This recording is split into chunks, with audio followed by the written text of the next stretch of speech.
El tema del sábado, y cuando yo tenía 10 años, un profesor me dijo, el sábado es el día del Señor, me mostró la evidencia, pero fue hasta ahí. En 10 años de edad nadie tomó una decisión fuerte, nadie está convencido, pero fue ahí que yo dije, me voy a preparar con el tema del sábado, pero desde el punto histórico. ¿Por qué?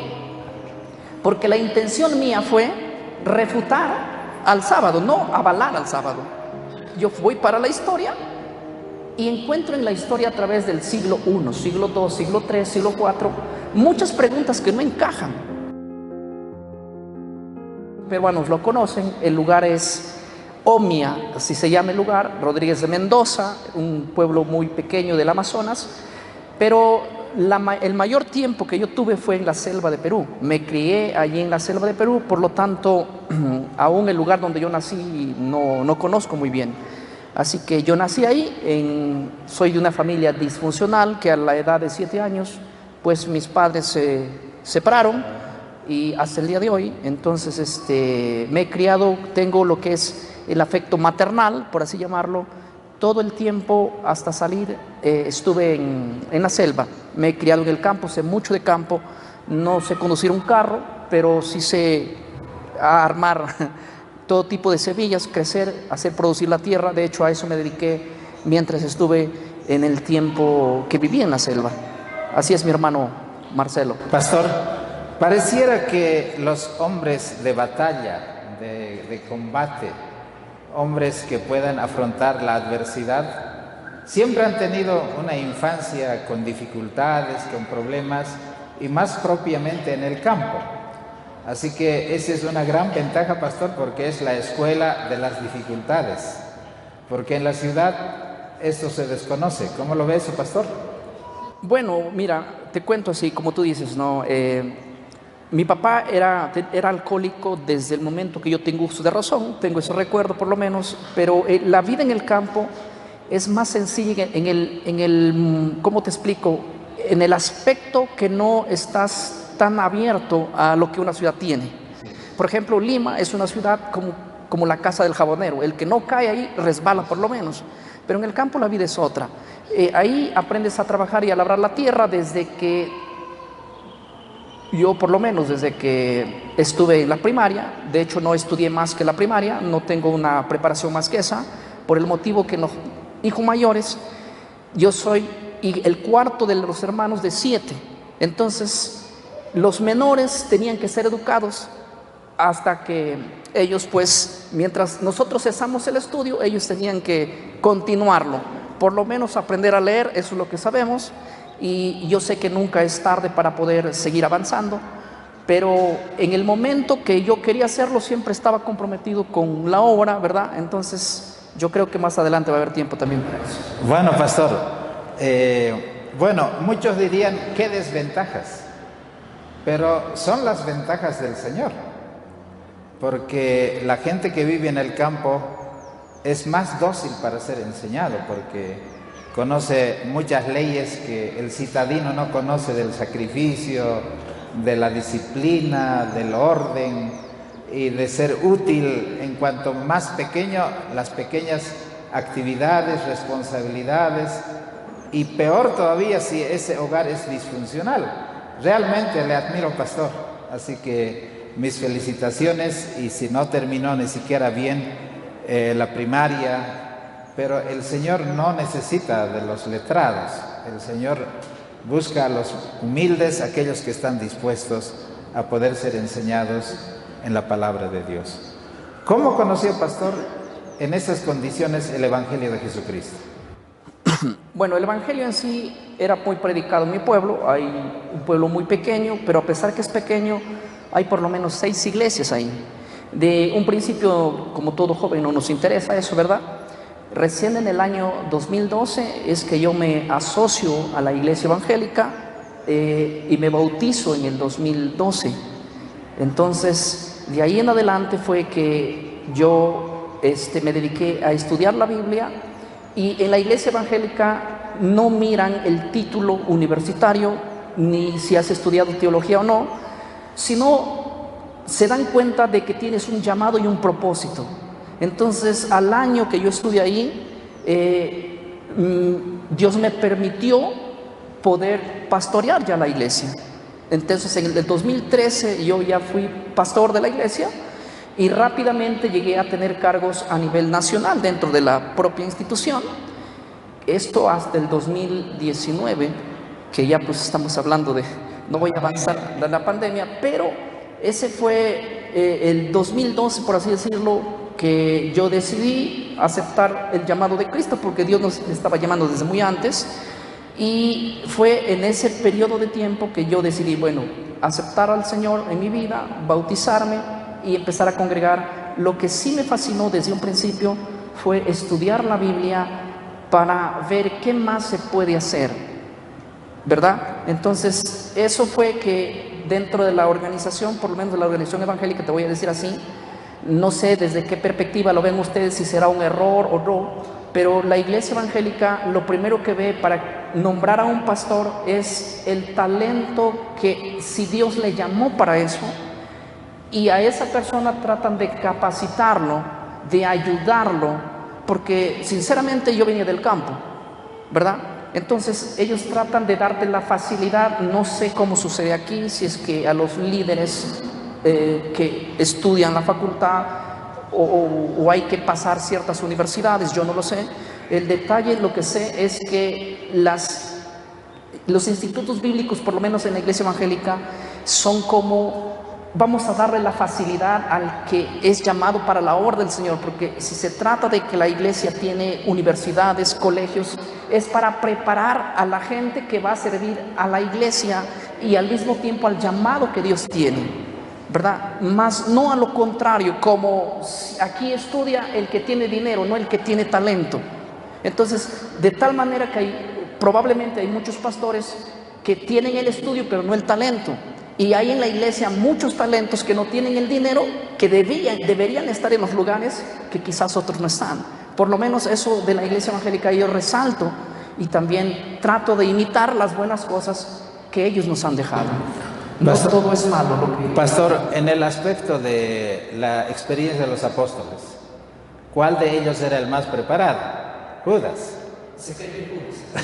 Pero, como dice la palabra de Dios, lo vil del mundo escogió para avergonzar a los sabios. Ahora, eso no significa que no valoremos lo necesario que es la parte académica. Pero en esta circunstancia en la que vivimos nosotros, cada vez la iglesia se va institucionalizando más y se exigen más títulos académicos para servir en el ministerio. ¿Cómo ve usted en ese aspecto, o qué mensaje daría a los jóvenes que si el Señor le llama necesariamente tiene que pasar por la academia, o pueden los obreros a los que el Señor llama poder ser sostenidos en la predicación del mensaje como obreros en la predicación de la palabra? Hermano, yo creo que si voy a la Biblia, por ejemplo, Efesios 4:11 dice así: Él mismo constituyó el uno ser apóstoles, el otro ser profetas, el otro ser evangelistas, pastores y maestros. Cuando dice Él mismo, significa de que una universidad no elige al pastor, sino que el pastor elegido por Dios se lo ve. Yo creo que la iglesia, si tiene facultades, universidades, colegios inclusive, para la preparación académica de los pastores, deberían darle la gran facilidad, porque ellos van a ser los que van a dirigir la obra de Dios, que para eso fueron llamados, ¿verdad? Entonces, a veces esto no pasa en algunas universidades, a veces esto no se da, sino que el que tiene economía, aunque no tenga talento, tiene la facilidad de poder, se lo ve más ahora al pastor como una carrera para trabajar, que como un ministerio elegido por Dios, la cual es muy diferente. Yo creo que uno de los más grandes errores sería tener sentado a los pastores que fueron elegidos y tener en pie a los pastores a los cuales Dios no los llamó, sino que automáticamente la universidad les eligió como pastores. Eso es mi opinión, y creo que Puedo estar equivocado, pero estoy convencido que todo pastor que tiene un llamado al ministerio debe ser preparado, sí, pero debería tener la facilidad de hacerlo, ¿verdad? Y que la propia iglesia lo pueda. Hoy lo que se pide es un título para ser pastor, para ser obrero para el Señor, en un llamado quizás, o quizá entre medio de ellos uno descubre el llamado, pero cuando ya está terminando la carrera académica, así se lo ve. Pero al margen de eso, ¿cómo usted puede evaluar el asunto de la pandemia? ¿A lo que platicamos para usted fue una bendición o fue realmente algo negativo que pasó en la historia de la humanidad? Bueno, partiendo por la pandemia, fue una de las, por decir, la primera. Yo no conozco en la historia, desde la creación del mundo hasta el 2019, que una pandemia haya sido global en su totalidad. Por ejemplo, si hablamos de la pandemia de 1918, la gripe aviar, la gripe española y las otras que hubo, fueron pues en un continente, ¿verdad? No fueron como la que marcó la pandemia del 2019. Nunca desde la creación del mundo ha habido una pandemia que haya tenido un alcance completamente mundial, nunca. Así que esa pandemia marcó en el sentido del mundo un antes y un después. Pero en el caso personal, para mí la pandemia, por un lado fue una bendición, porque nos cerró las puertas a las cosas que estábamos entretenidos y a decir, bueno, por lo menos yo dije, este tiempo va a ser el tiempo de que yo pueda sentarme a estudiar mucho más de lo que le he hecho hasta aquí.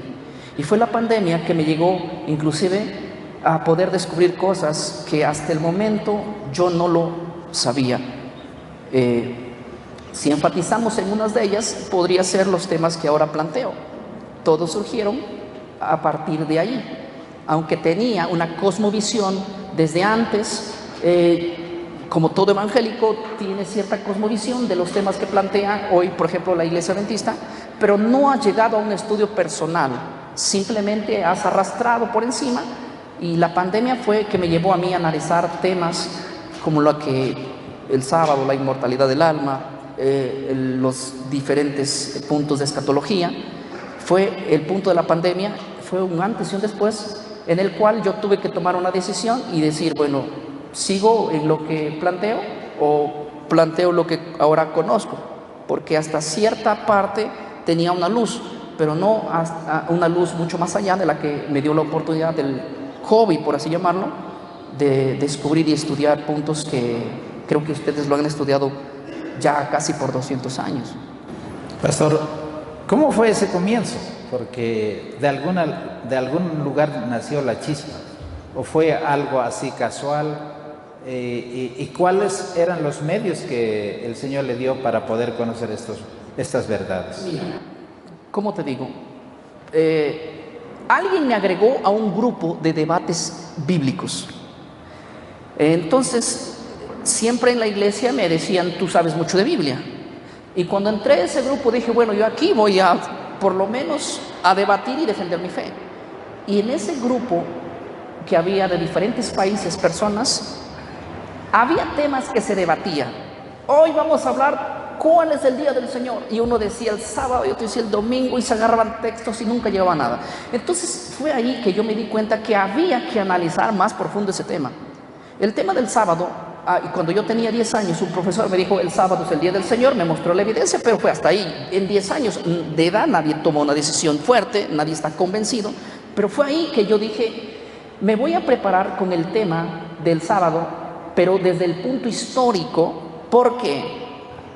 Porque la intención mía fue refutar al sábado, no avalar al sábado.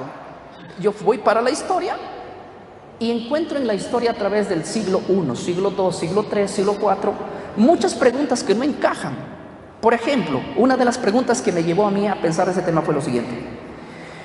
Si el sábado no fue practicado por la iglesia primitiva, si Pablo nunca les enseñó a la iglesia gentil a guardar el sábado, ¿por qué ellos lo guardaban en el siglo II y en el siglo III y en el siglo IV, aun cuando se habían separado judíos y cristianos. Y los cristianos que nada tenían que ver con los judíos, guardaban el sábado, ¿sí? Y hay fuentes históricas que lo prueban. Yo tengo las evidencias. Y hay fuentes aún de los padres de la iglesia que avalan. Entonces, cuando tú vas con una intención a averiguar ese tema para defender tu fe y encontrarte con algo que es contundente a aceptar lo que tú quieres destruir, es terrible. Es como chocarte en una pared. Es como cuando tú vas a pescar y el pez te pesca a vos. Entonces fue ahí que me puse a estudiar. Mientras más buscaba cosas para refutar, cada vez me convencía de que esto debe ser más aún, aunque yo en cierta luz creía en el sábado por la influencia de ese profesor que me dijo, pero no estaba convencido en una totalidad como lo estoy ahora, y no tenía ni las evidencias como la tengo hoy para defenderlo. Entonces fue después de aceptar ese tema que lo he defendido. El debate mío ha sido sobre ese tema, cómo defenderlo, porque como pastor evangélico sé cómo atacarlo. Estoy preparado para atacarlo y ahora estoy preparado para defenderlo. En ese sentido.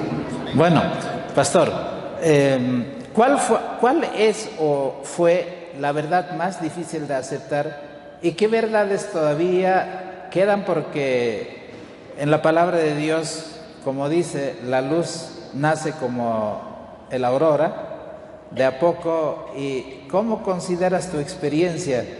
¿Qué fue lo más difícil de aceptar o qué es lo que en este momento todavía te quedan en el futuro para seguir conociendo estas verdades? A ver, la doctrina más difícil de aceptar es creer que no vamos a ser raptados antes de pasar por la gran tribulación. Porque desde que tú naces con la influencia de la doctrina dispensacionalista y futurista.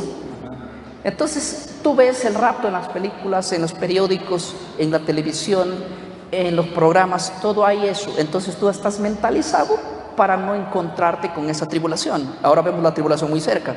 Entonces uno de los puntos más fuertes es aceptar que tienes que pasar por esa gran tribulación, y aceptar inclusive que tu doctrina se cae cuando descubres que la profecía de las 70 semanas ha llegado a un cumplimiento total. Y cuando tú aceptas eso, por una parte tú aceptas y por otra parte tú tienes miedo de encontrarte con la realidad, y es algo normal que le pasa a cualquier persona que tiene por años sembrado una cosa. Aceptar una cosa de la noche a la mañana es muy complicado. No solo lo acepté, sino que ahora estoy convencido, y no solamente eso, lo fomento con una pasión, porque nada de lo que es verdad se debe de declarar como si pareciera que fuera falso. Se debe declarar con toda convicción de algo que tú has llegado a una creencia fundamental.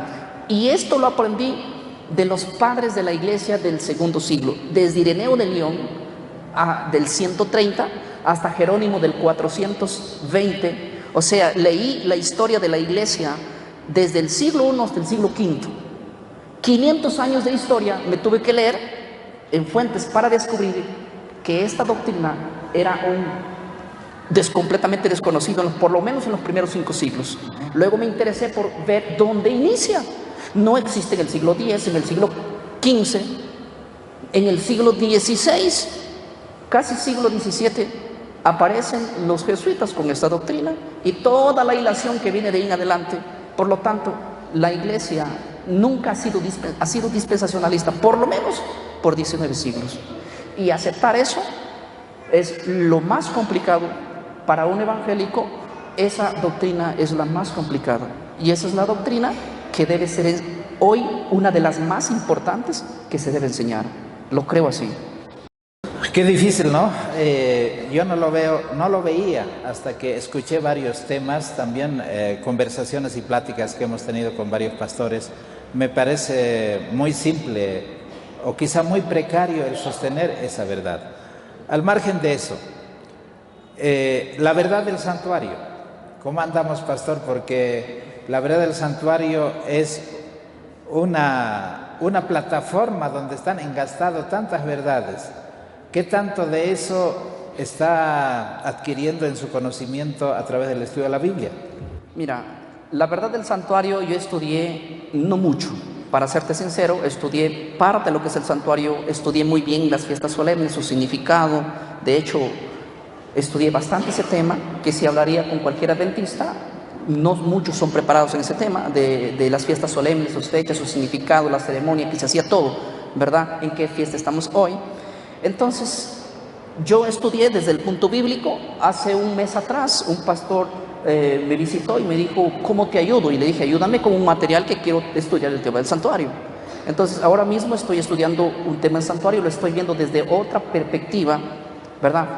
Y fuera de eso, el tema para mí más importante es el tema del santuario, porque es como decir el núcleo donde se va a sentar toda la profecía que estamos viendo, inclusive la doctrina, ya que el tema del santuario es como decir la columna vertebral que une todos los miembros y que sostiene inclusive la cabeza, ¿verdad? Si no es la columna vertebral, el cuerpo pues se cae. Entonces considero que el tema del santuario es un tema que debe ser mucho más analizado. Lo estoy estudiando ahora y no se sorprendan si llego a conclusiones muy claras del tema del santuario, porque yo ya sigo todos los temas en la línea historicista, ni en la futurista, ni en la dispensacionalista, ni en la preterista, sino en la línea historicista. Entonces, yo creo que el conocimiento es progresivo, la luz va en aumento, y es un tema que lo he considerado bastante en cuanto al tema del santuario. Quizá puntualizando hasta este momento, algunos se preguntarán en el mundo adventista, usted que conoce ambos lados de lo que significa las enseñanzas que se practican en el mundo evangélico protestante y en el mundo adventista, ¿por qué no pueden hablar un solo lenguaje? ¿Dónde está el encordio? ¿Cómo el adventista debiera tratar a un hermano evangélico si quiere compartir esta verdad? ¿Y qué debe hacer el hermano evangélico para no cerrarse? ¿O qué actitud debe tener frente a esta realidad? Uy, esta pregunta es muy larga. Para responderla voy a tratar de ver cómo la puedo contestar. Mira, el hermano evangélico, cualquiera sea evangélico pentecostal, seas de los testigos de Jehová, cualquier denominación, por así decirlo, la iglesia evangélica considera que hay tres enemigos del evangelio, ¿sí? La que forma la lista número 1 es el mormón. Para un evangélico, el mormón es enemigo del evangelio. El segundo es la iglesia adventista, es un enemigo del evangelio. Y el tercero es los testigos de Jehová. Tú, como pastor evangélico, puedes ir y predicar a cualquier iglesia evangélica y te van a recibir. Creas o no creas igual que ellos, pero como eres evangélico, igual. No tenemos esa diferencia. Pero si viene un pastor evangélico, un pastor adventista, hay que recordar que es enemigo del evangelio, porque él no cree en el evangelio de Cristo, él cree en la ley. Eso está mentalizada la iglesia. Segundo punto, ellos judaizan, así que con los judíos nada que ver, porque hay judíos que vienen a pervertir el evangelio de Cristo. Tercero, ellos no creen en la sangre de Cristo, no creen en la gracia, porque por la ley ellos quieren ser justificados. O sea, entendemos muy mal. Entonces, uno de nuestros enemigos, no en el sentido de odiarlos, pero enemigos en sí, de no llevar la misma línea, es el adventismo, el testigo de Jehová y el mormón. Para nosotros, todos van a ser salvos, menos ellos. Así que esa mentalidad está en nuestra cabeza y así nos han mentalizado. Podemos escuchar en la televisión a cualquier predicador, menos a un testigo, menos a un adventista y menos a un mormón. Ahora, eso es solo el principio. Si nosotros sabemos claramente, en la mentalidad evangélica está que los adventistas adoran a Dios, pero también tienen su diosa, Elena de White. En la mentalidad de un evangélico, no, Elena de White no es una profeta. En la mente de un evangélico es tu diosa. Así que cada vez que tú cites a Elena de White, desde tu perspectiva, tú estás citando el espíritu de profecía, pero el evangélico te está escuchando que está citando para que me entiendas, como que tú hablas con un católico y cada vez que él te dice vamos a orar a María o a pedirle a María, quiero que sientas lo mismo que siente un evangélico cuando te escucha hablar de Elena de White. Así que, por eso yo siempre recomiendo y digo, y quiero hacerte una pregunta, Marcelo. Las doctrinas que ustedes plantean, ¿se pueden defender sin el espíritu de profecía? Tuvimos un debate. Bueno, ahora yo soy el entrevistado. No, es que esa pregunta era para yo poder responderlo. Ok, entonces estuvimos con algunos pastores y en ese debate decía, ¿no? Uno de los pastores: usted enséñame sin el espíritu de profecía la verdad del santuario o la justificación por la fe. Entonces, así honestamente hablando, como algunos dijeron, yo soy whiteista, diciendo que es la que enseña, conoce los testimonios con libros y páginas, pero frente a un católico y a un evangélico, ese le vale un cohete. Entonces, ¿qué tengo que hacer yo siendo inteligente? Si voy a ir a un evangélico, a un católico, el libro Conflicto de los Siglos dice eso, ya tengo perdido la batalla. Entonces, este pastor decía, tenemos que llegar al método Lutero, sola escritura. Esta es la espada, y los mismos testimonios dice que no podemos utilizar libros del Espíritu de Profecía para que cuando queramos enseñar la palabra de Dios a uno que no es creyente, como un adventista que es miembro de iglesia. Así que desde ese momento, personalmente, trato de separar. Si voy a predicar a un hermano adventista, trato de utilizar algunas citas, pero quizá no tan enfatizado. Hoy casi mis sermones son más bíblicos, pero eso no significa que yo no crea en la inspiración del Espíritu de Profecía. Ahora, es importante esa respuesta, ¿saben por qué? Porque te lo digo por experiencia y porque yo veo.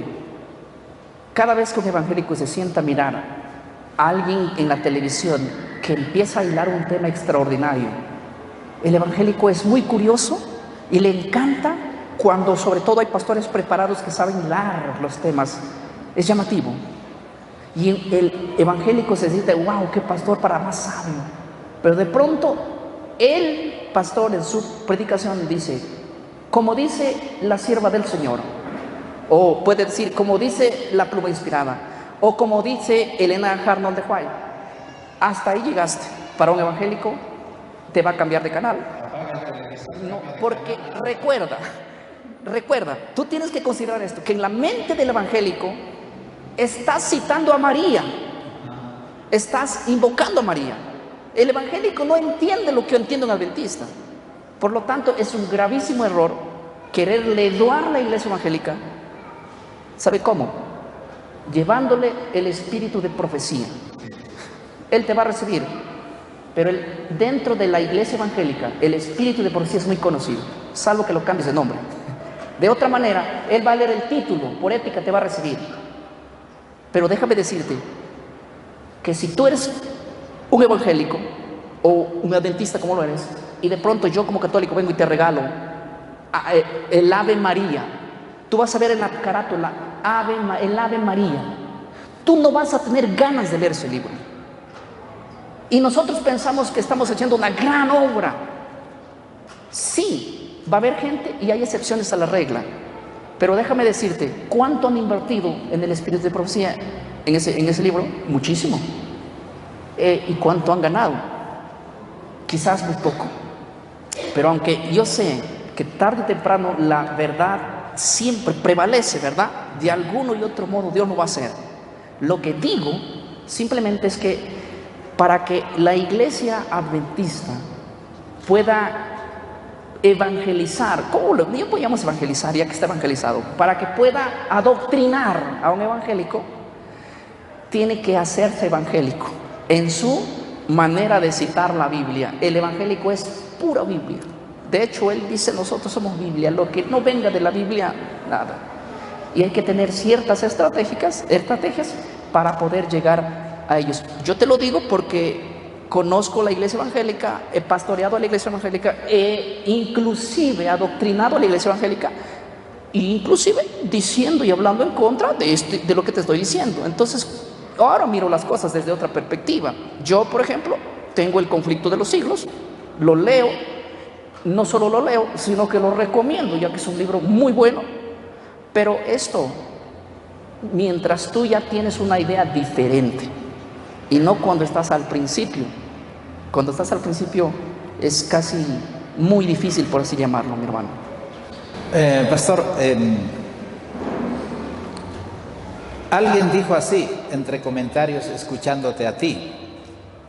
Ese pastor recomienda que los miembros que están buscando la verdad y que encuentran la verdad del sábado, la verdad de que el rapto secreto no es verdad y todas las demás verdades que tú descubriste y que estás enseñando, recomiendas y dices: yo no recomiendo a ninguna iglesia evangélica para que vayan, sino que más bien vayan a una iglesia adventista.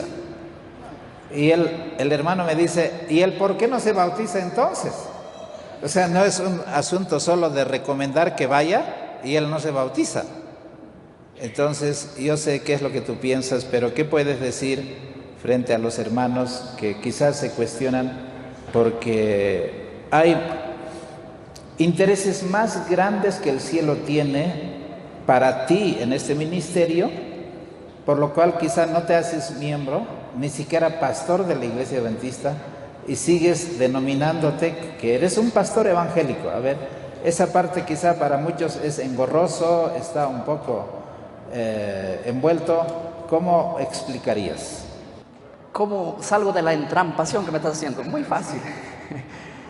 Mira, nosotros tenemos muchísima gente a nivel del mundo que escucha nuestros mensajes. Ahora ha causado un impacto mundial dentro de la habla hispana, nuestros mensajes dentro de la iglesia evangélica, y hay muchísima gente que se ha bautizado en la iglesia adventista de diferentes países. Testimonios que los tenemos grabado de gente que ha escuchado.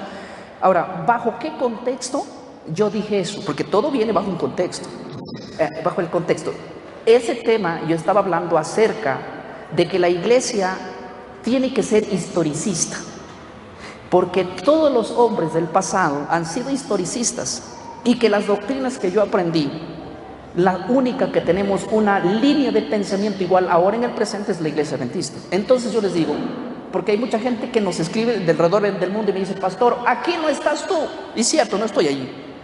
¿Y a dónde me voy para aprender lo que tú estás diciendo? Le digo: mira, las preguntas que tú me haces yo no te puedo responder, porque diario recibimos más de 10,000 mensajes. Entonces yo le digo: mira, vaya y ubique una iglesia adventista. ¿Por qué no recomiendo una iglesia evangélica? Porque yo vengo de allí y sé lo que una iglesia evangélica cree y sé lo que te va a enseñar. Entonces, ¿por qué recomiendo? Porque ahí van a aprender temas que son los temas que hoy la iglesia evangélica debe hablar, pero que no va a hablar porque no lo sabe.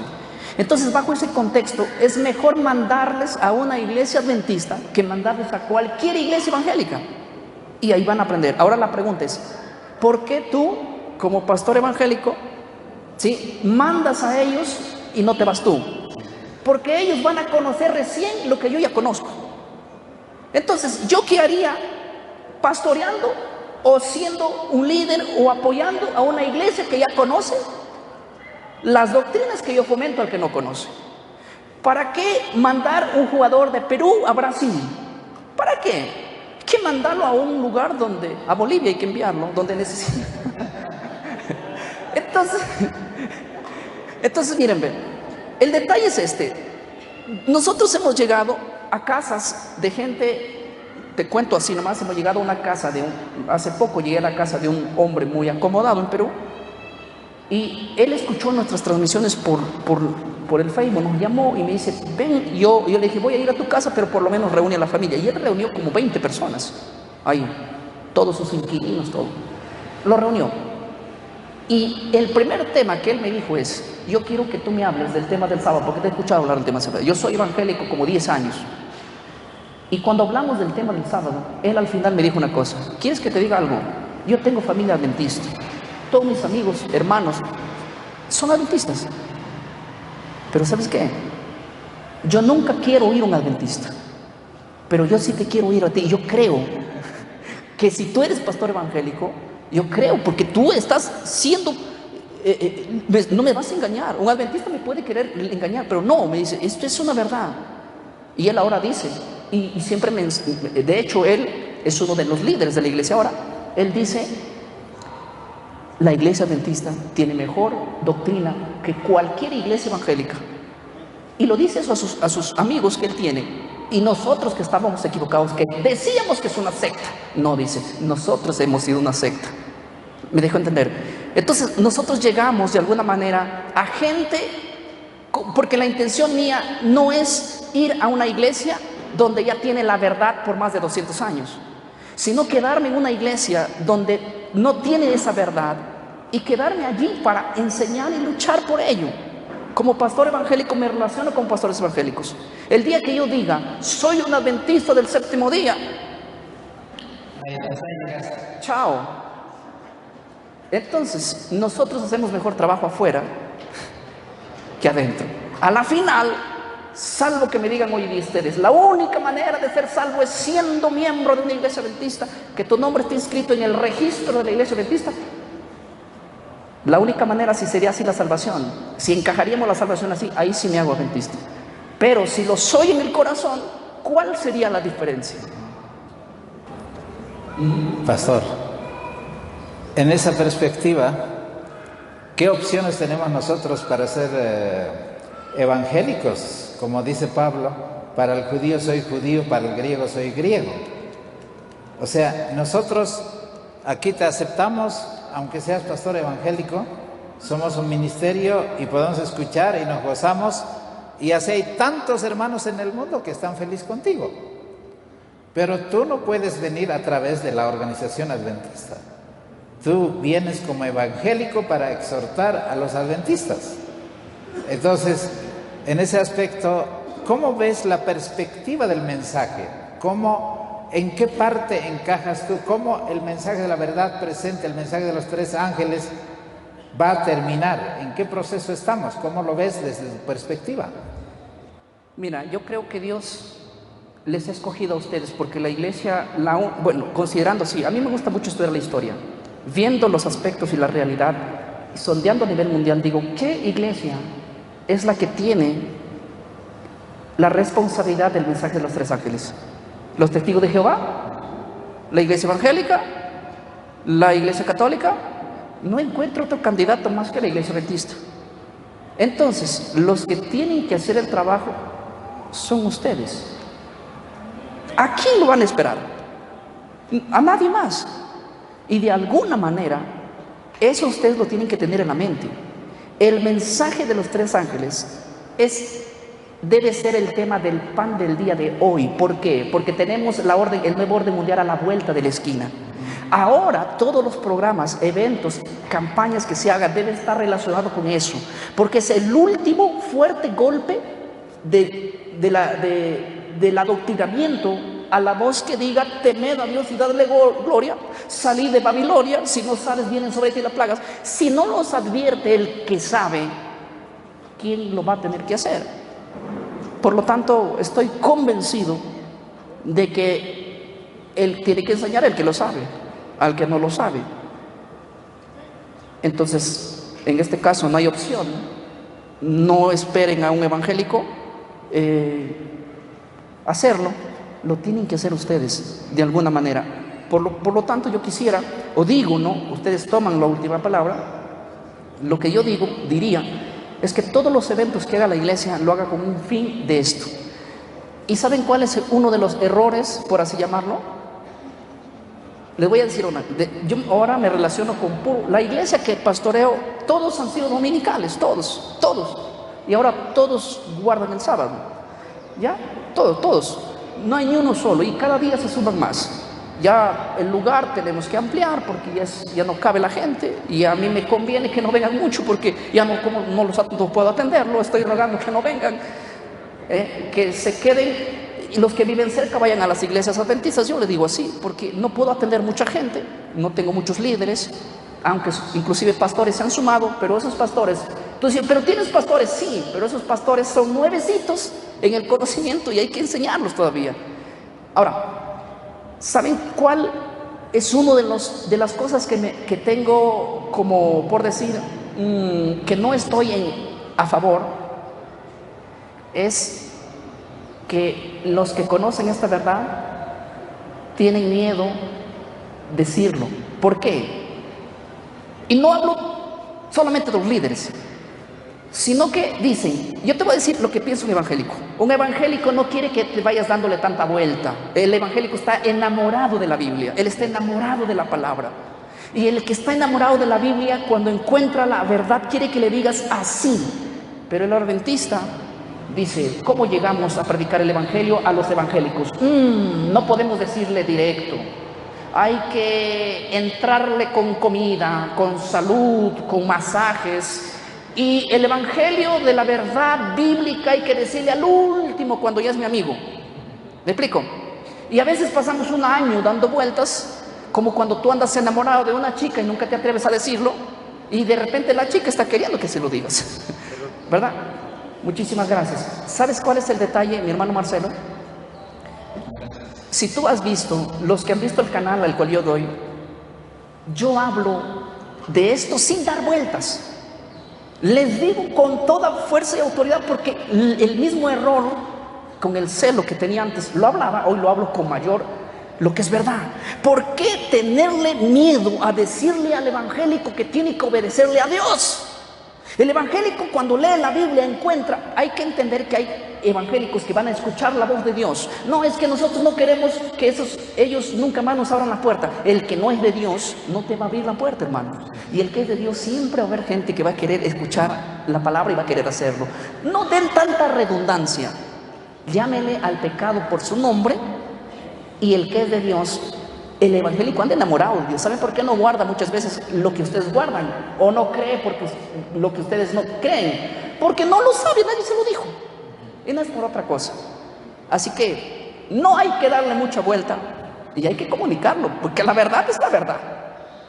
Eso me hace recuerdo, estuvimos hace unas 2 semanas en Centroamérica, en México. Y nos escriben a través de las redes sociales, para los que nos ven a través de Pilares de Nuestra Fe, La Red de Devenir o Palabra Fiel, porque dicen, ¿no? Escuchar al pastor Miguel Ángel Ortiz es lo mismo que escuchar, por decir a Stefan Borg, es lo mismo que escuchar, pero en versión evangélica. Entonces, el hermano me dice, yo voy a la iglesia, y algunos hermanos evangélicos dicen, hemos ido a la iglesia como el pastor nos recomienda, pero el tipo de mensaje que escuchamos a través de las redes sociales y a través del canal del pastor Ortiz, no lo encontramos y al final no sabemos qué hacer. Y entonces ahí me dicen, ¿no? Si no fueran por los canales o por los medios que ustedes tienen, nosotros estaríamos tan desnutridos como los hermanos evangélicos. Y eso me dio temor. ¿Por qué? Porque hoy, antes decían al adventista los hermanos de la Biblia, porque solo andaban con la Biblia. Hoy ya no manejamos la Biblia, a veces con celulares se va a la iglesia, a veces ni los testimonios se lee. Entonces, ¿cómo este mensaje está enfrentando los problemas que hoy tenemos dentro de la iglesia y no estamos quizá en condiciones de recibir a los hermanos evangélicos que vienen con hambre y sed de justicia? A ver, pastor, ¿cómo lo ves? Nosotros tenemos centros de estudio en Lima, en diferentes distritos, donde nos reunimos. De hecho, yo tengo reuniones todas las noches, en un grupo, en un día otro. No tengo vacaciones, ningún día. Todos los días estoy en eso. Y nosotros tenemos alumnos, por ejemplo, de la iglesia madre, porque hay lugares donde hemos abierto, pero la iglesia madre, que es en Puente Piedra, tenemos grupos a 2 horas, a 1 hora, en carro. Entonces, yo les digo a esa gente que nueva y que estudia, le digo, mira, tú estás estudiando aquí y yo sé que tienes dificultades para ir hasta allá. ve a una iglesia adventista que esté más cerca a donde tú estudies. Y ellos van a la iglesia, pero luego en la próxima clase ellos vienen y me dicen, es que no encontramos lo que oímos a través de las redes. Porque la iglesia evangélica está impactada con el tema del cuerno pequeño. La iglesia evangélica está encantada con el tema de que no hay un rapto antes de la segunda venida, porque son temas que nunca se dan allí. Ustedes pueden decir, pero todo el tiempo se está predicando de esto. Sí, pero es que ustedes saben de eso. Pero la iglesia evangélica no sabe, para ellos es muy nuevo. Entonces cuando van ellos me dicen, yo me fui, pero no hablaron nada. Mírame cómo me cuentan, Lo que nos enseñaron es cómo preparar las papas, cómo comer la cebolla, no mezclarla con esto. Entonces me dicen, ¿es una iglesia o me mandaste a un restaurante chef? Me lo han dicho así. Entonces me dicen, mira, yo prefiero ir donde tú estás. Toman, no te miento, pero hay gente que viene a la iglesia desde 3 horas cada sábado, se levanta 4 de la mañana para llegar a 9, porque nosotros en hora somos puntuales, siempre. Eso lo aprendí de un testigo de Jehová. Un testigo de Jehová me enseñó a ser puntual. Y yo creo en eso. Y la iglesia sabe que uno de los puntos más cruciales de nosotros en todos nuestros programas es ser puntuales. 9 de la mañana comienza el sábado y tú no vas a ver a gente llegando 9:05. Vas a ver gente llegando ahí. Yo, por lo menos, estoy desde 1 hora antes. Abro la puerta y cierro la puerta. Soy el portero de la iglesia. De verdad. Pero si tú no lo haces con el ejemplo, ¿qué vas a reclamar a los demás? Entonces, yo les digo, a los que me llaman así de lejos, les digo, mira, la entrada es las 9 en punto, porque para mí el momento más especial es la oración. El momento de la oración que llegar. Entonces, si tú llegas 9:01, ya no entras, le digo yo. Y llegan temprano. Entonces eso hay que aprender también, son cosas que se pueden aprender, que es una iglesia viva. Entonces, te lo digo así, yo tengo un alumno que él vive cerca nomás de una casa, él me dice, mira, yo voy a la iglesia, los hermanos llegan a las 10, se van a las 12 y ya no vuelven en la tarde, así se guarda el sábado, me preguntan a mí. Claro. Me preguntan a mí y me dicen, aquí no hay, allá yo veo que están puntuales, comen, terminan el programa todo estructurado. Entonces me dice, yo no voy a ir para allá, aunque tú me digas que no voy a ir para allá. Entonces de alguna manera yo siento que la iglesia no está preparada, porque a mí me enseñaron que al nuevo hay que enseñarle con nuestro ejemplo. Si te ve que congregas cuando quieres, llegas a la hora que quieres, te vas a la hora que quieres, pues, así es, entonces así se sirve a Dios. Y aprenden malos hábitos de gente vieja. Y no en el sentido carnal, sino en el sentido tal vez de la fe. Entonces tenemos que hacer notar la diferencia en esos puntos que son cruciales. Otra cosa, la mayoría de hermanos evangélicos que me escriben, la semana pasada me escribía y me hacía un montón de preguntas. Dentro de ellas, no se me pasen, que no se me olviden. Me decía, mi temor de hacerme adventista a la iglesia que tú me mandas, ese es mi temor, es que yo imite lo que ellos hacen. Y yo le digo, ¿pero en qué sentido? Pero tú marca la diferencia. Sí, le dice, pero es que las hermanas se visten de una manera tan mundanas que pero no me estoy yendo a una iglesia evangélica. ¿Y cómo tú le explicas ahí? Porque nosotros los pastores evangélicos hablamos también de la indumentaria, ¿verdad? No la fanatizamos, pero por lo menos hacemos énfasis que una mujer debe ser con modestia, ¿verdad? Entonces, un evangélico, escúcheme bien, hay 2 tipos de evangélico. El evangélico radical, tradicional, que tiene muy buena intención, él viene a ver y va a impresionarse de la iglesia, y él anda mirando cómo es que la iglesia es.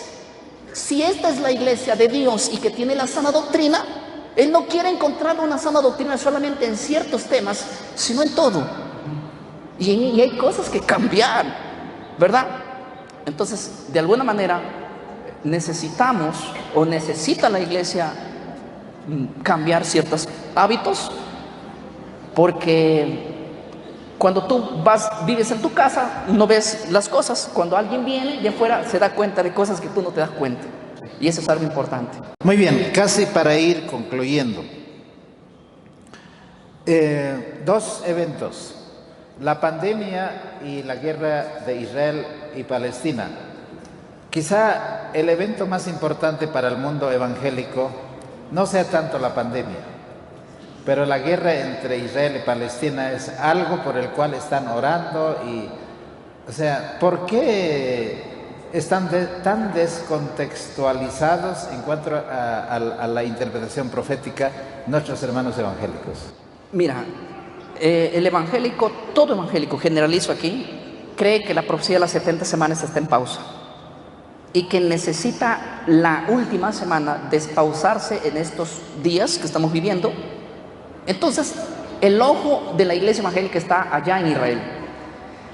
Ellos van a ver, están como Israel es el reloj profético. Entonces la iglesia evangélica mira a Israel como el cumplimiento de la profecía, como que Dios todavía tiene como pueblo algo que hacer con ellos. Esa doctrina es la doctrina dispensacionalista, que cree que la profecía de las 70 semanas todavía no se ha cumplido y que Israel va a ser salvo no porque acepte al Mesías o no, eso es irrelevante. Israel va a ser salvo porque Dios le prometió así. Ellos no piensan que las promesas son condicionales, aunque el propio Cristo le dijo a los judíos, el que quiere ir al Padre no va a irse a no ser por mí, porque yo soy la puerta, yo soy el camino. ¿A dónde? Al Padre. Entonces, rechazando al Mesías, han perdido todo en ese sentido. Entonces, la iglesia evangélica hoy mira a Israel porque ve el cumplimiento de la profecía de las 70 semanas todavía, no sabiendo que esa profecía ya se ha cumplido en el pasado. Entonces, los ojos de la iglesia evangélica están en Israel, equivocadamente por la doctrina dispensacionalista, aunque nuestros ojos no deben estar en Israel porque Israel hoy no cumple ninguna profecía. La guerra de Israel no está cumpliendo ninguna profecía, Israel siempre ha tenido guerras. Nuestros ojos hoy deben estar en Estados Unidos y el poder del Vaticano. Ahí, esa yo considero el reloj profético. Y ahí es lo que debemos mirar. Allí va a suceder todo lo que nosotros estamos mirando a Israel. El dispensacionalismo nos hizo mirar diferente. Martín Lutero, los reformadores, miraban al cuerno pequeño como el cumplimiento de las profecías. El dispensacionalismo, a través de los jesuitas, nos hizo cambiar la dirección. Miren a Israel, que no lo miren al papado. Y el problema es que si nosotros no logramos identificar quién es el que va a poner la marca de la bestia, se van a casar con ella, van a hacer alianza con ella. Y hay que decirle urgentemente a la iglesia evangélica que necesitan por lo menos identificarlo quién es. Identificándolo quién es, van a saber que no hay que ser ecumenismo y es más, abandonar las doctrinas y salir de Babilonia. De otra manera no se puede. Pero no es muy duro para el hermano evangélico en estas circunstancias, porque hoy día Israel es la niña de sus ojos, de Jehová. Y decirle de que el pueblo de Israel no cumple ningún evento profético, sino que el foco está en Estados Unidos y el Vaticano. No es como hablarle, como decimos en chino, que no lo van a entender. No se puede sacar algo que te inculcaron tan fácilmente. Te lo voy a decir así. En el siglo I, los rabinos habían levantado una ley, era una ley rabínica, que los judíos no pueden acercarse a los gentiles a comer con ellos, ni siquiera tener compañerismo. Pedro, lleno del Espíritu Santo, hace esa diferencia inclusive. Cuando tú vas a ver a Pedro hay que explicarle que tiene que predicar el Evangelio a gentiles. 1, 2. Cuando él se encontraba con sus compañeros judíos, él no comía con los gentiles, hacía esa cierta diferencia, guardando esa ley que le afectaba hasta ese momento, a pesar de que había sido iluminado en cierta área. Lo que tú recibes por tradición y te han mentalizado 20 años y 30 años de que Israel es la línea de los ojos de Dios, no es fácil que en una hora de predicación, que poco escuchan, es más, a nadie escucha la iglesia evangélica, no escucha a pastores adventistas, por lo que ya te mencioné, que en sus temas muchos citan lo que ellos no quieren oír, ¿sí? Entonces, ese es el factor que, como poco se habla, o se habla mucho por las iglesias historicistas, se habla mucho del tema, pero el evangélico desconoce porque para él no oye a esto. Por lo tanto, y lo poco que escucha no va a poder quitar lo mucho que él ha tenido a través del tiempo, de los temas, de todo lo que lo influye. No es fácil dejar, te lo digo por mi propia experiencia, no es fácil dejar, entras en un conflicto y en crisis inclusive, pero nada, el conocimiento es progresivo, asimilas las cosas y de alguna manera lo vas a hacer. Entonces no es tan fácil como parece. ¿Y no te tienen los pastores evangélicos como un enemigo de las denominaciones evangélicas? Mira, para serte sincero, nosotros los miércoles en Lima tenemos eventos con pastores. Nos reunimos todos los pastores del cono norte de Lima, ¿sí? Donde hablamos. Un pastor por un mes tiene a cargo de esto. Yo planteé estos temas, hablé de escatología, hablé del sábado con una delicadeza extraordinaria. El gran detalle es que la reunión aprueba, dice que sí es cierto, pero hay mucha gente que acepta. Pero no se trata de aceptar, sino de obedecer. Pero como que también dentro del propio concilio hay pastores que no van a aceptar por más que un ángel del cielo venga y les diga lo que es cierto. O sea, siempre este tema va a haber un cisma. Por eso yo siempre digo, no tengan mucho miedo de dar esta verdad por el hecho de que van a ser no aceptados. En cada momento, en cada tiempo, siempre que tú le prediques, va a haber un cisma, va a haber una división entre el que acepta y el que no acepta. Entonces, no es con espada ni con ejército, es con el poder de Dios que se va a hacer. A veces nosotros quitamos eso y queremos, con nuestras estrategias, querer evangelizar, cuando eso no nos ha prometido. Hay que ser estratégicos, sí, pero cuando tenemos una verdad, hay que plantearla. Y llegamos al punto de decirles, como Martín Lutero, yo les dije, y ahí a todos los pastores, ustedes escuchan muy bien este tema, y ya saben toda la verdad. Ahora ustedes, si quieren hacerlo, háganlo. Pero lo que no van a poder probarme es que yo estoy equivocado. Y hemos tenido debates fuertes, hablando todo argumento que se levantaba. Yo le digo, pero ese argumento yo lo usaba como de la denominación, y ya sé cómo refutarla. Entonces, aunque ellos ya se cansaron por no poder refutarlo, de alguna manera lo han aceptado. Pero, como te digo, lo aceptan. Pero de ahí a hacerlo es otro problema. ¿Cómo le digo a la iglesia que le tuve engañado 20 años? Y ese es un problema fuerte. Eso es más complicado aún todavía. De verdad, y es muy, muy complicado.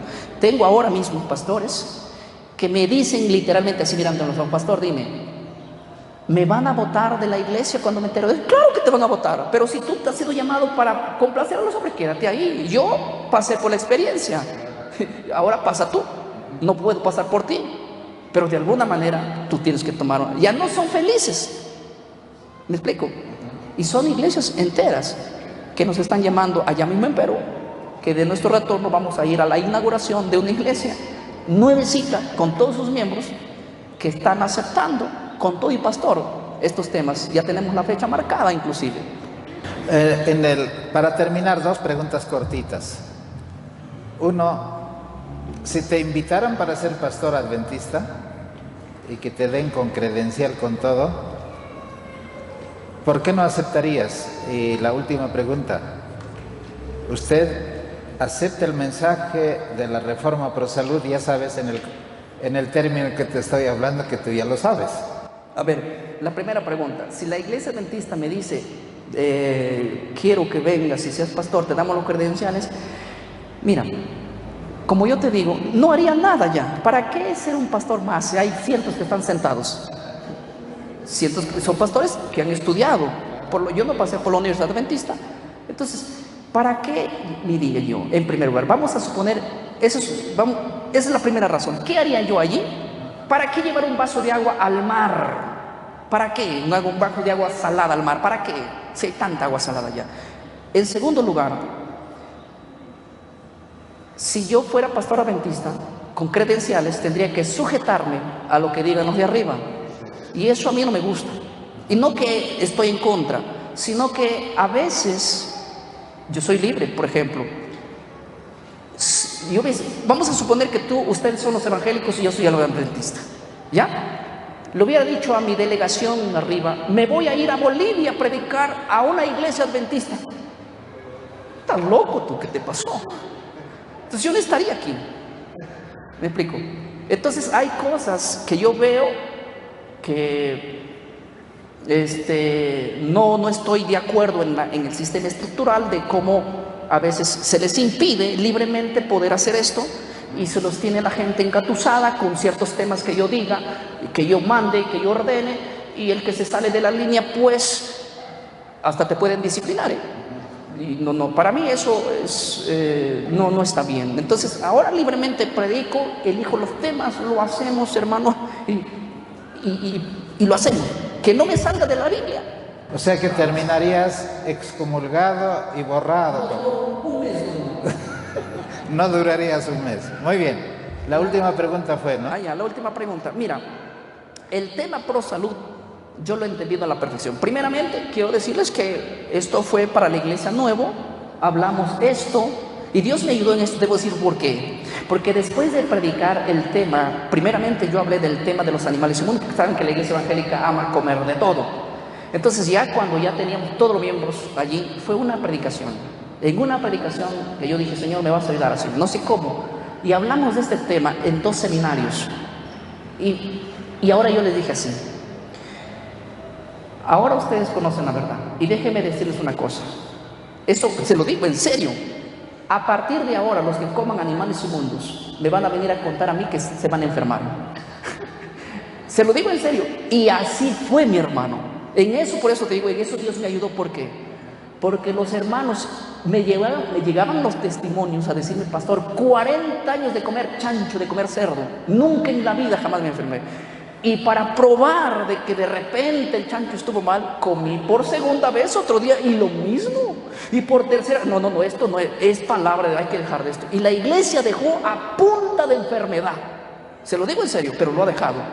Ahora, el tema pro salud del ser 100% vegetarianos es algo que en mí, por lo menos yo lo veo bien, correcto. Si se puede y hay que hacerlo, interesante. Por lo menos en los últimos meses que hemos estado planteando ese tema un poco más suave, ¿verdad? Pero yo lo tengo muy bien, que la reforma pro salud, para mi bien mío, ¿en qué lo haría bien eso a Dios? Eso es para mí bien personal. Entonces yo no rechazo eso por ningún lado, te lo digo, soy sincero. Y por eso es que cuando tú me dijiste, ¿a dónde vamos a comer? Te dije, vamos a comer vegetariano. Y me encanta la comida vegetariana, te lo soy sincero. Además disfrutaste de los 2 días que compartimos comida vegetariana. Así que una de las cosas interesantes es que el evangélico es tan rápido de aceptar y no es tanto de dudar, mientras que el adventismo busca 1000 argumentos para practicar algo sabiendo que eso es lo correcto delante de Dios. Finalmente, pastor, conversamos que no solamente el asunto es de quedar en Bolivia compartiendo tu mensaje. Yo no sé si volverás o no volverás a Bolivia, pero esta semana estamos comenzando para hacer esta campaña de evangelismo. ¿Cuántos evangélicos vendrán? No lo sé. Serán los hermanos los que trabajen y traigan noche tras noche. Pastor, está en la perspectiva de que no solamente Bolivia te está pidiendo hacer este tipo de campaña juntando 2 pueblos diferentes.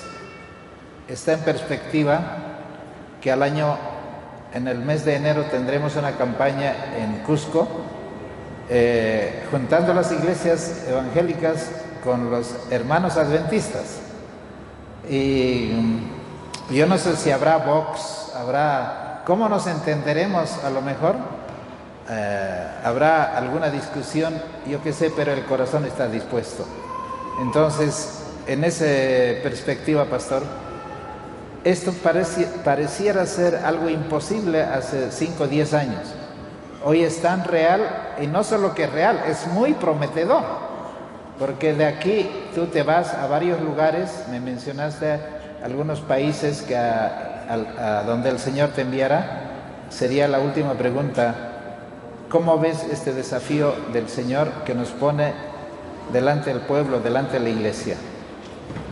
Eh, Quizás sea el inicio de una cadena que se va a despertar, estamos viéndolo así, de mucha gente que va a tener ese tipo de despertar. Esto es cierto porque, mira, tenemos de aquí, mi agenda por lo menos está hasta marzo ya, en el sentido de lo que vamos a hacer y todo el trabajo que vamos a desarrollar a partir de hoy es la iglesia evangélica con la iglesia adventista fusionada. En serio, porque de aquí viajo para Lima, luego voy para República Dominicana. En República Dominicana voy a estar desde el 20 de diciembre, entonces hasta el 8 más o menos de enero, donde las iglesias evangélicas que allá tenemos mediante las redes, hay por lo menos 9 iglesias evangélicas que se van a unir con hermanos de la iglesia adventista para que juntos hagan un programa fusionado. La iglesia adventista va a llevar a los hermanos evangélicos que ellos tienen, y la iglesia evangélica va a tratar de llevar a más evangélicos. O sea, vamos a estar en 3 o 4 ciudades en República Dominicana haciendo este impacto. Y no solamente eso, sino que conmigo se comunicó un hermano evangélico que tiene mucha influencia en la iglesia evangélica en Puerto Rico.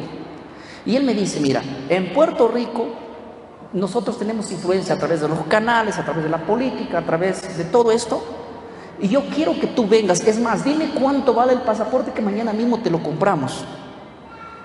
Y hablamos de hacer un evento grande allá. Me dice, hay que hacer un evento por lo menos para 3,000 evangélicos.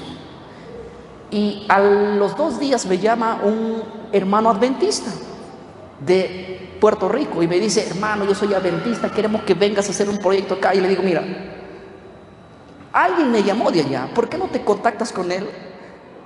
Y ellos se contactaron los dos. Y al rato me llama el hermano adventista y me dice, hermano, estamos haciendo todo, no vamos a hacerlo. Nosotros como adventistas vamos a llevar toda la gente evangélica que podamos, y ellos como iglesia evangélica se van a organizar para todo. Me dice, el Señor te quiere llevar a la tierra de donde surgió el último de los pregoneros más fuertes de la doctrina del rapto, Gigi Ávila. A su tierra de él te quiere llevar a hacer una reforma. Y esto es fuerte. Y si en el plan de Dios está así, o sea, todo esto está así funcionando. Igual en Cusco. Ya conversé con la iglesia evangélica Maranata, con los líderes del habla español o del habla quechua, por ejemplo. Entonces ellos están con muchas ganas de querer hacerlo. Y bueno, que Dios abra las puertas y que nosotros hagamos lo que tenemos que hacer. Ahora, el resultado va a depender de cómo haya sido el trabajo de ustedes. Para la buena noticia, la red ha de venir se va a asociar al trabajo de Cusco, así que yo creo que la lluvia tardía se va a derramar y aquí va a haber lo que ocurrió con los apóstoles, corazones llenos del Evangelio de Jesucristo, terminando en poco tiempo y compartiendo estos mensajes y comiendo todos en común, no habiendo distinciones, pero creyendo en la misma verdad, en el mismo Evangelio.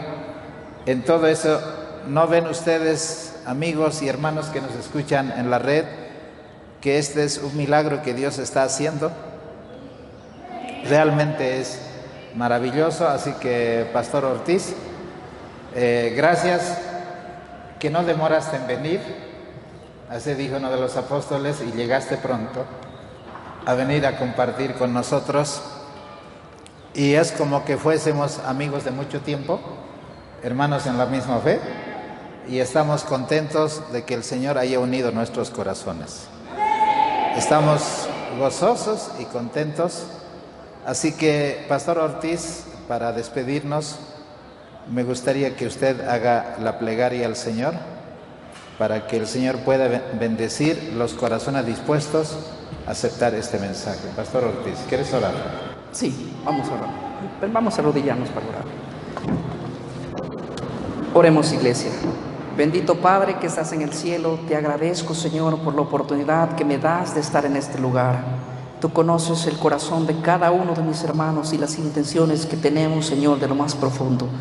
Sabes que hay un gran reto que afrontar, pero lo único que pedimos, Señor, es que tu Espíritu Santo vaya con nosotros. Nos queremos olvidar de nuestras estrategias, de nuestros talentos, de nuestras habilidades y decir: Señor, si tú no vas con nosotros, no queremos ir solos, porque ir solos simplemente sería una pérdida de tiempo.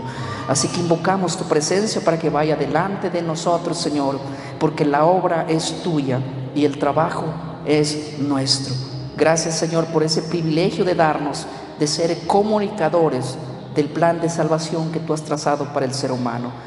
Así como tú has levantado hombres a través de los años, vas a seguir haciéndolo también, y donde quiera que estén esas personas y esos líderes que quizás hoy están en la iglesia católica o evangélica, tú los vas a ir sacando, quizás no de sus denominaciones, pero de sus creencias, porque el punto es salir de ella, pueblo mío, refiriéndose a una doctrina específicamente traída allí por engaño de la bestia.